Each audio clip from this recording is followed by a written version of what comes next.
The eternal struggle, bishop versus knight. We've done in the middle. Now we have to look at the very important ending stage of the game. Equally important, all three stages of the game.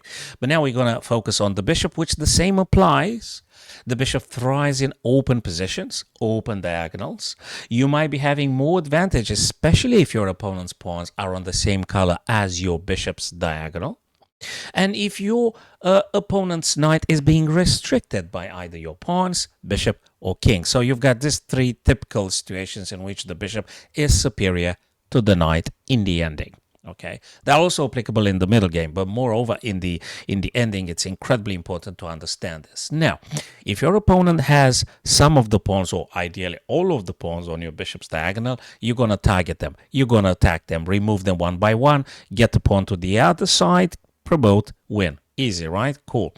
Now, in this position, there is a pawn on a white square exactly as your bishop's diagonal, your dark square bishop's diagonal. You could just want to take it, right? Now, but if you're rushing it, and if you play this straight away, they will simply push the pawn down the board. You won't be able to take it. And even if you attempt to go and take the other pawns, they will be defending successfully. I'm not sure you're actually going to win this. Okay, so if you really want to do something and make this guy on a6 a passed pawn, you have to fix it first.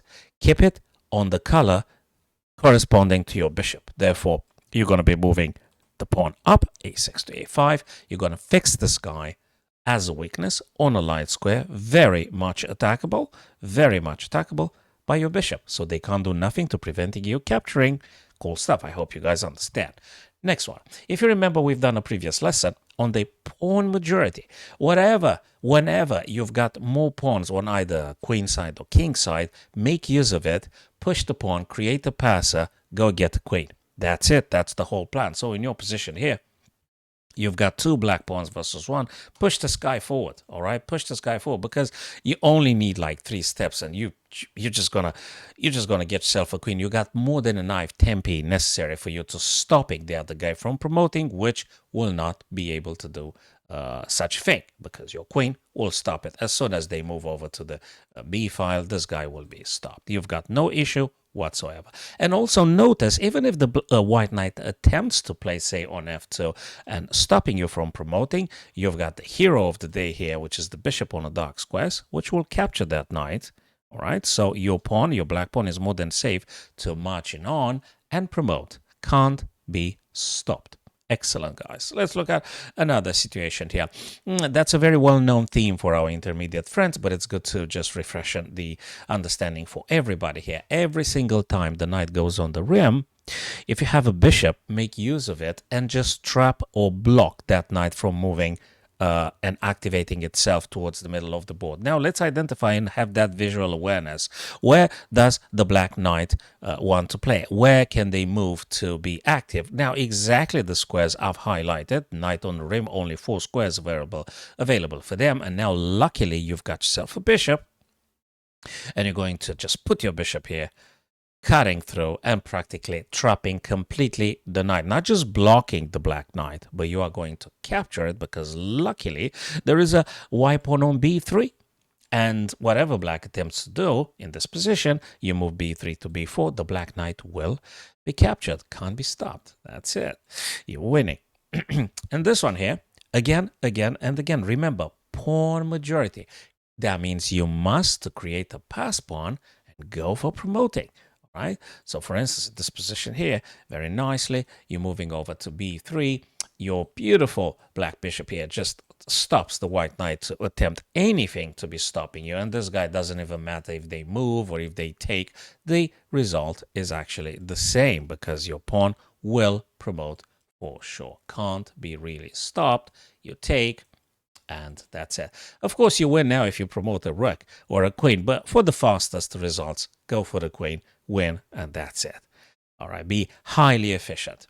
Okay, cool stuff. That's what we need to do in chess, my friends. Okay, in this position here, also we need to understand. So you got yourself now 2 pawns, right? This guy is a pass pawn. This guy is not. But good stuff is, and if you guys remember, you can create another passed pawn on the H file because, the white knight might say, I'm going to stay here. I'm going to stay here so that I prevent your pawn from moving and promoting. Fair enough. Fair enough, but there is one guy here that can be removed. And now if you don't rush it and don't panic, there's no point to be attacking it straight away because they're going to be moving and you can't attack empty space, right?